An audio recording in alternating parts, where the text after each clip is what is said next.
Good morning, come back kids. Welcome to Thinking Maps Ambassadors Writing Lab. All right, so in our last session, we did a number of things. Let me share my screen so you guys can all see what we did. All right, here goes. Okay, so in our last session, we were working on our pre-writing, if you recall, and we were starting to fill out our organizational plan. Okay, so I had asked you guys to take the information from your multi-flow chart, your partial multi-flow chart, thank you, and we were filling in the information for our body paragraphs. So if you recall, we began our body paragraph with a clarifying statement that kind of defined for the reader what we were doing. And then we had an inspirational quote from something we've read, using that textual evidence to support our opinions. And then we had some kind of an anecdote, a short story about you or someone you know, or someone could be from your reading, right? That relates to your topic. And then we kind of gave it a couple of details that we wanted to include. And that wrapped up what we needed to do for each of our body paragraphs. And I told you that today we're going to start working on how to write the opening paragraph, because I don't know about you, but I see that opening paragraph, I'm like, I don't know what to do. I'm just going to say, hi, my name is, and I'm going to tell you about. That's boring as heck, right? Nobody wants to read that, not even me, and I'm writing it, right? So let's talk about opening paragraphs. All right, so first things first, let me pop over here. Sorry, guys, there we go. And we want to go over here. All right, so now you can see up on your screen, we've been writing probably since we were in, kinder, first grade for our teachers. And often when we write, it's really predictable and kind of boring. So I've got some examples here. If you look at this tree map, yay, you remembered it's a tree map. You guys rock. All right. So if you look at the tree map in front of us on the screen here, you can see that we have an example of kind of what most of us usually tend to do. This one's kind of a predictable, boring one. So let's take a look at this first one. It says, I think Saturday is the best day of the week. I like it because I get to sleep late, play with friends, and go to the mall. So we stated what the topic was, and then we stated our 3 reasons, or right, our supporting facts, which will then become our paragraphs. But we always do it this way, and it sounds so boring. So we're going to try and find a way to make it more interesting. Now let's take a look at this spin I've got over here on the right. You can see this is the same topic, but a slightly more interesting opener because it's just a little bit unexpected, right? So let's take a look. The countdown begins. Only 2 more days until Saturday. No school, no homework, and lots of fun. Okay, now I don't know about you guys, but that paragraph, that was a little bit better, I think, because did I tell you what my topic was? I did, right? But did I say, I'm going to talk about? Nah, I found a way to bring it up, but make it a little bit more appealing, right? Okay. And I did even tell you what my interesting facts were going to be that I'm going to then expound upon. That means talk in detail about later in my essay. So if you look at this example on the right, we know I'm going to be talking about Saturday and why it's cool, right?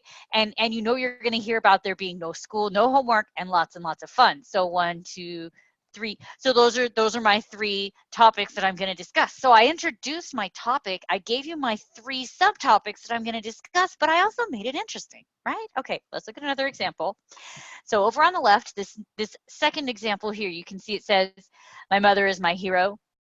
Okay, so let's take a look at this one. It says, my mother is my hero because she works hard. Oh, here, I'm sorry, guys. I didn't realize you guys can't see what I'm doing. There we go. So we're looking at this one here. My mother is my hero because she works hard. Okay, so works hard.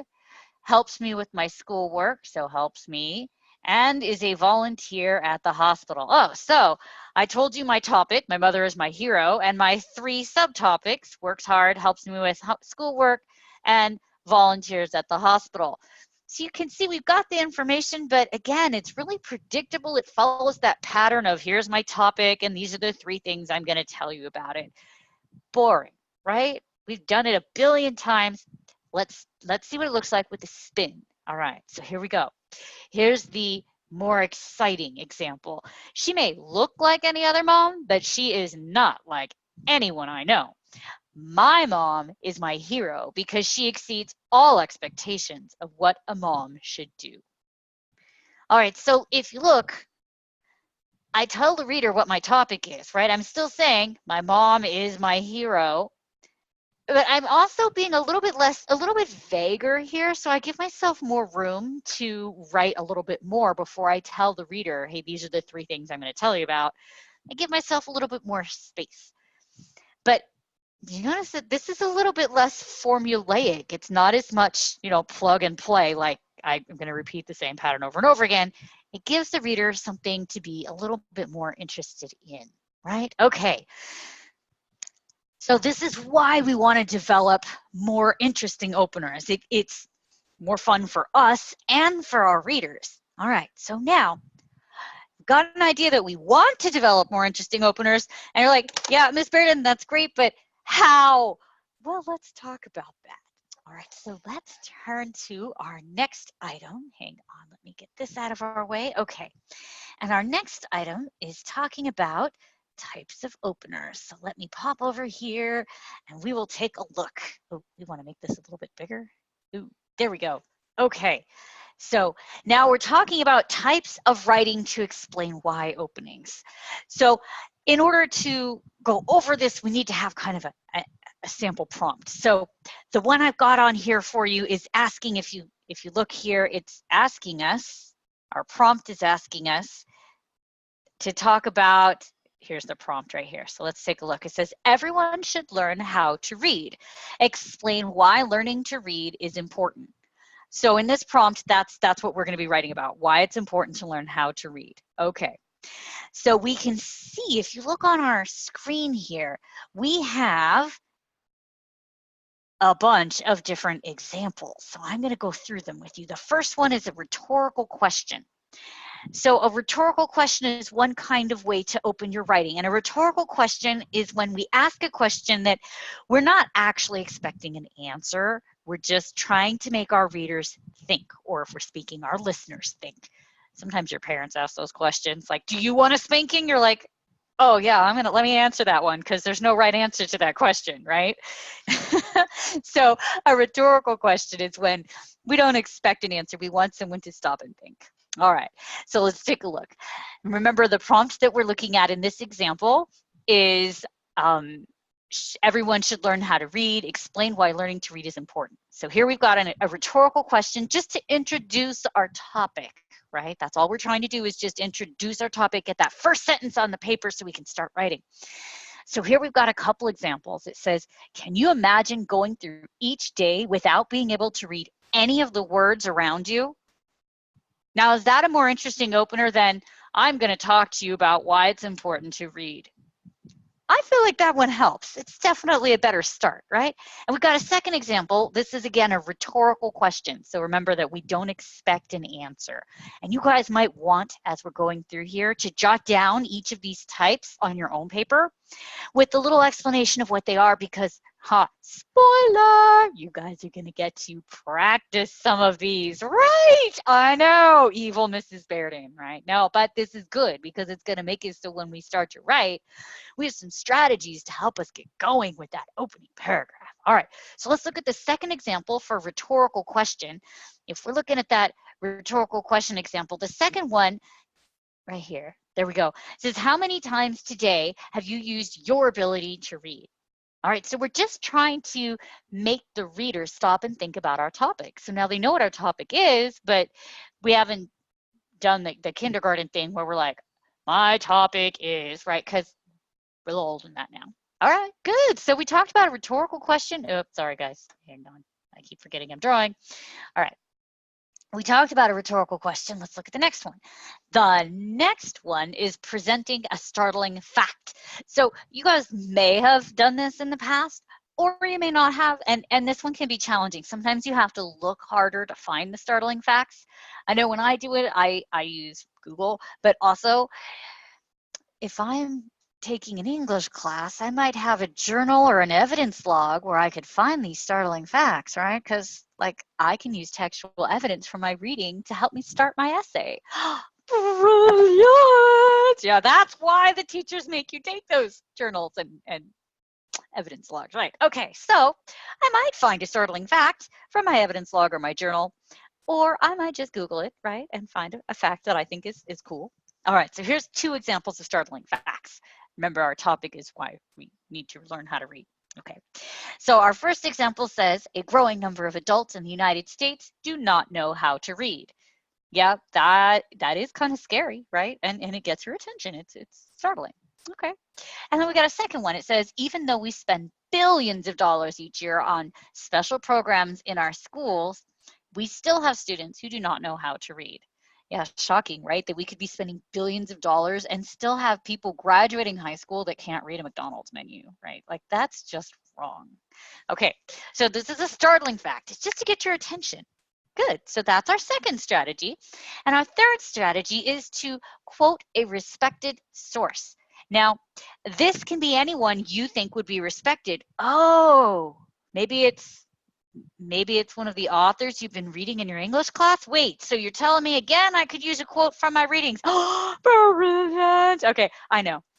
I am a broken record, but we could use a quote from our readings. Yeah, so hey, guys, if you're reading Malala and you're writing about fear like I am, maybe you're going to use a quote from your book. Yeah, cool. Okay, so I'm going to give you we're going to go over these examples, and I want you to notice in these examples, I'm not using quotes because I put it in my own words, right? So as long as I rephrase it or I say it just a little bit differently in my own words, I don't have to put quotes, but I still need to tell the reader where I got my info. All right, so let's take a look at our examples of quotes from a respected source. Our first example actually says, according to President Obama, every child in America must learn to read. All right. Clearly, this was written a few years ago, but you can see we're invoking the authority of the president, right, in our writings to show that we know what we're talking about, and we're kind of making it a little more interesting, right? Okay. Now, our second example of a respected quote from a respectable source says, although her books were written in Braille, Helen Keller said that when she learned to read, the whole world was opened up to her. Okay, so I like this example because, hey, I'm quoting an author, right? Yeah, something you guys should do. But I didn't say the exact same words the author said. I took what she said and I internalized it. I made it my own, and then I regurgitated it. I said it in a slightly different way for you guys, right? It's for my readers. So I don't have to put quotes around what she said because I rephrased it, but I gave her credit because these are her ideas, not mine, and I'm not going to steal her thoughts, right? Okay. So I loved how they did that with that introductory clause in this sentence here. They said, although her books were written in Braille, Helen Keller said, and now they give a paraphrase of what she said. Love this example. And this is something you guys can do and do well. All right, so you got an idea there for how to quote a respected source, and you saw that a quote doesn't have to be word for word with quotation marks. A quote can be paraphrased. Love that. Paraphrased, if you don't know already, is when we put something in our own words. Yeah. All right.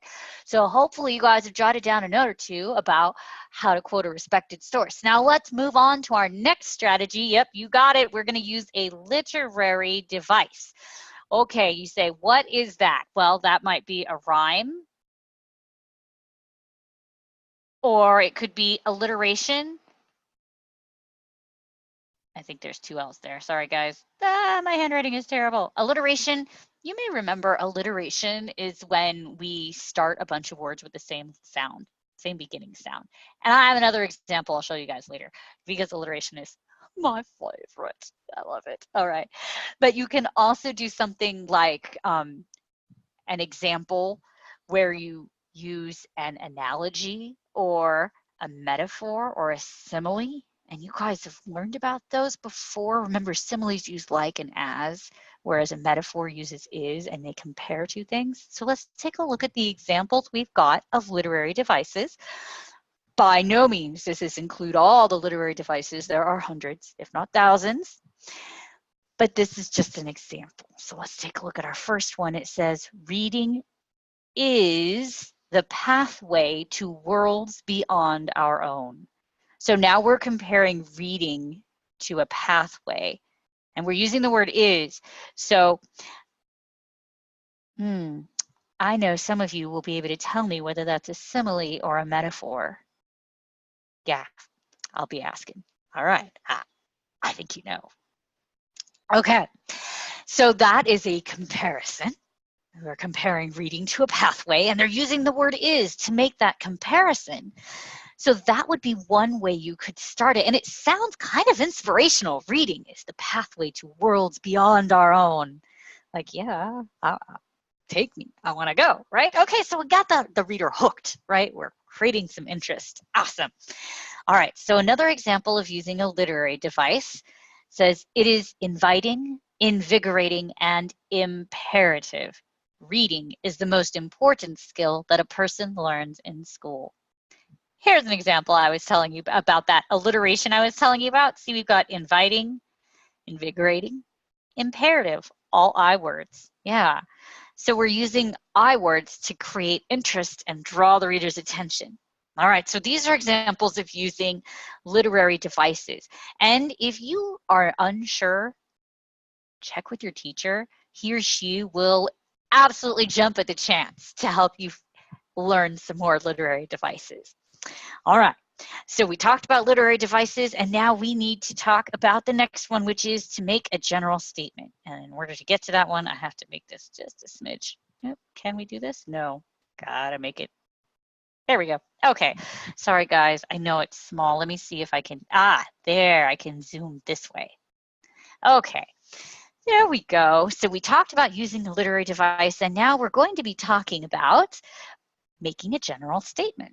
So a general statement is a broad statement that applies to a large group rather than something really small and nitpicky, right? Not too specific. So let's look at our examples. The first one tells us, here it is right here. Okay, so every person in our country has the responsibility to learn how to read. So it's a general statement because we're talking about the whole country, right? Yeah, okay, good. And let's look at our second example. It is nearly impossible to go through a day in life without the need to use your reading skills. Okay, so this statement could be made to anyone, right? It's not specific to any person or group of people, so this is a general statement. Excellent. So we've got a couple examples of general statements. Awesome. Now let's take a look at our last strategy for openers. It's called pose a challenging question. So remember, we started with rhetorical questions. Whoops, sorry guys. There we go. We started with rhetorical questions up here at the top. And a rhetorical question was a question not meant to be answered. Now we are doing, I did not know it would do that. Sorry, guys. Now we're going to ask a question that challenges the reader. And this might be kind of inspirational, might kind of give you the touchy feelings, right? So let's take a look at some examples of ways we can pose a challenging question. So here's an example. Would you be willing to devote some of your time to teaching an adult to read? So again, we're trying to make the reader stop and think, but we're also kind of throwing out a challenge. Are you going to take it, right? Okay, let's look at another example. If raising taxes for education would ensure better reading skills for all students, would you be willing to pay the price? All right, so again, you can see I'm asking something of them. I don't just ask make a statement or a question that I don't expect an answer of. I'm asking them a question that's also kind of like a dare, right? It's almost daring them to do something. So that's what it means when we pose a challenge. All right, ladies and gentlemen. Now we've seen some general examples. You've seen what each of the strategies are. Now I'm going to show you something I created, because if you recall, I was working on one of our prompts, a specific prompt, and the prompt I'm working on is right over here. It's this one: how do people react when challenged by fear? Some of you may be working on the same prompt. Totally great. Okay, so I have on my paper each of the types of strategies in the same order we saw them before, and I've got an example for each one. Guess what, guys? You can do this too. Let's go over these examples. No cheating. If you are doing the same topic, I don't want to see those same examples. I don't want to see the same opener, because I want to hear your thoughts. All right, guys, so let's take a look at my openers. So I had to start with this rhetorical question one, and I struggle a little bit with this strategy because it's so similar to that bottom one where we're asking a challenge. We're posing a challenge. So I wanted to make sure that I was asking a question that would make the reader think, but I'm not challenging them to do something. I want them to think about it, right? Okay, so my question I asked was, have you ever been paralyzed by fear? And I thought, well, this might be a good question to get them in, because now they're like, paralyzed. Well, that's a strong word. Why would we be paralyzed by fear? I want them to start thinking about it. So now I've got them thinking about fear, and I did not say, hi, my name is Susan, and I'm going to talk to you about fear, right? That's what we're trying to avoid. I've got a hook, I've got my reader's attention, and now I can run off with it. Okay, so that's my example for rhetorical question. And let's take a look at the next one. Presenting a startling fact. All right, so for this one, I use my best friend Google, but if you have been reading all of the selections from your textbook and your novel, I bet you probably have a fact somewhere in your journal or your evidence logs that you could totally use.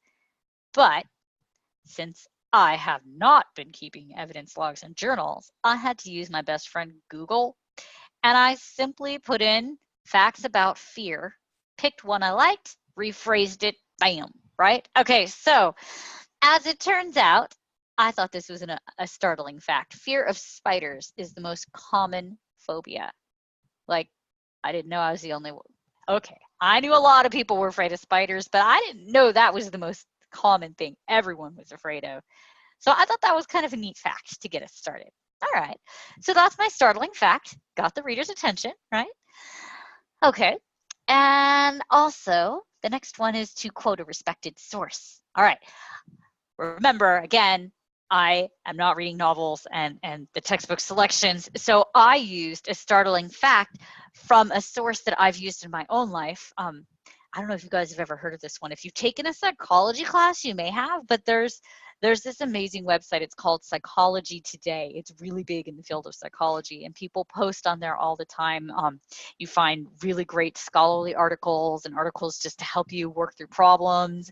It's a really great website. It's called Psychology Today. If you have any interest in psychology, give it a read. Anyway, so I popped onto that website and I just did a search about fear on that website, and I found this kind of a cool factoid in a very short article that I skimmed as I was doing my research. Right? Oh man, now see, I was reading the articles because I needed to find information for my essay. Oh, crazy, right? Okay.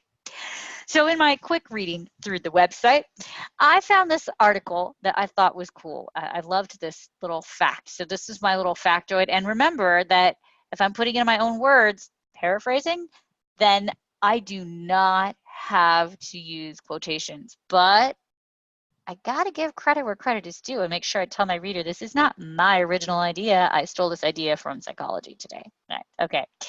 So I started out with my credit where credit is due.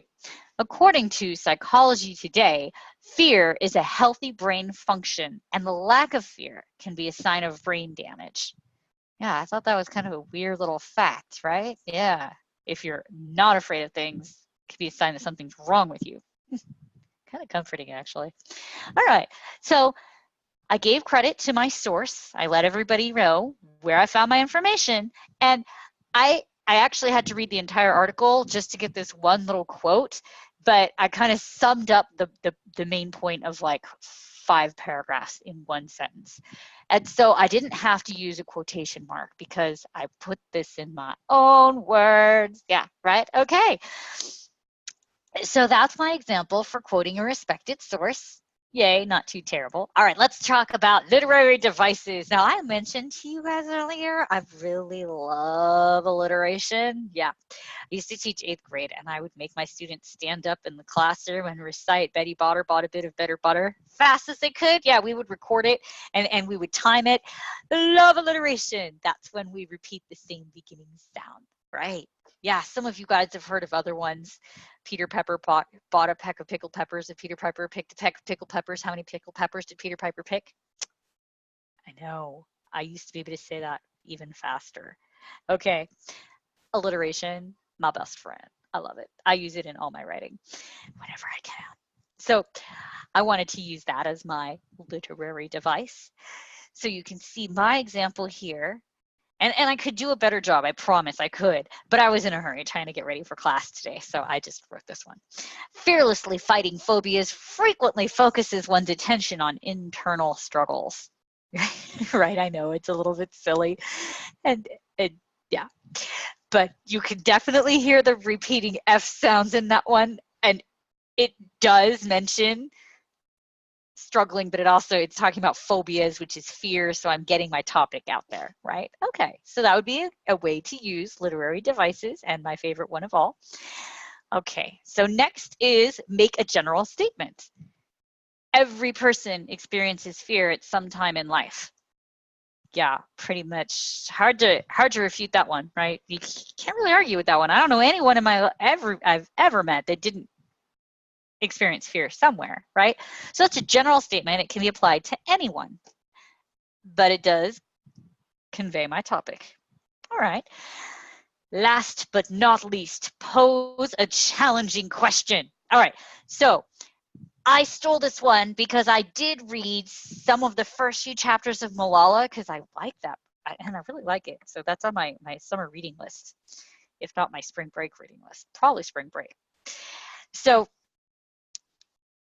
I was reading that particular book, Malala, and I know that it starts out with some men boarding the school bus when she's on her way. I can't remember now if it was to school or home from school, right? So these armed men come on the bus and they're asking for her, right? And so I thought, that's a cool, challenging question. So that's where I got my question from. It was actually from the reading focused on this topic. Love it, right? Okay, so I decided to ask the question or posit the question. How would you respond if armed men boarded your school bus asking for you? Yeah, I don't know how I would respond, but probably not the way Malala did. And if you don't know the rest of that one, gotta check the book out. It's an awesome read. All right, so we've gone over each of the different strategies. I've given you several examples of each one. This one is specific to the type of writing you're doing and one of the topics you may have chosen. So here comes the homework. All right, so it's your turn. See, bold stuff down here at the bottom. It is your turn. So what you're going to do is create one of each type of opening, and then you're going to select your favorite that you'll use in your essay, and you're going to copy that selection into that top opening box on your organizational plan. Okay, so let me pop back over here. So in this box, wait a minute. Sorry, guys, I sometimes forget. In this box here where it says opening, you need to have that sentence that you have chosen as your best. So you need to come up with one example for each of the types, and there are 1, 2, 3, 4, 5, 6. Yes, I can count. There are 6 types of openings that we have reviewed. For each of the 6 types, you need to have one example of an opening about your prompt. You're going to pick your favorite one, the one you think was the best one, the most interesting one, where you just knocked it out of the ballpark. did great. That's the one you're going to put on your organizational plan. Okay, so I know it doesn't sound like a lot to just have that sentence on your organizational plan, but you also need to come up with those 6 examples first. I can count to 6, right? Yeah.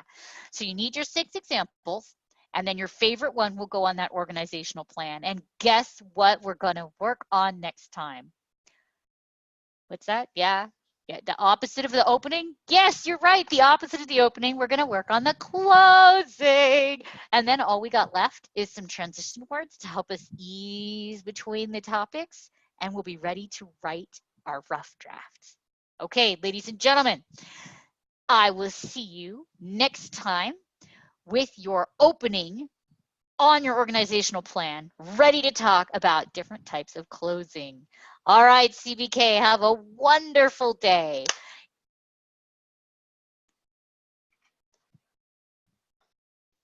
And wait.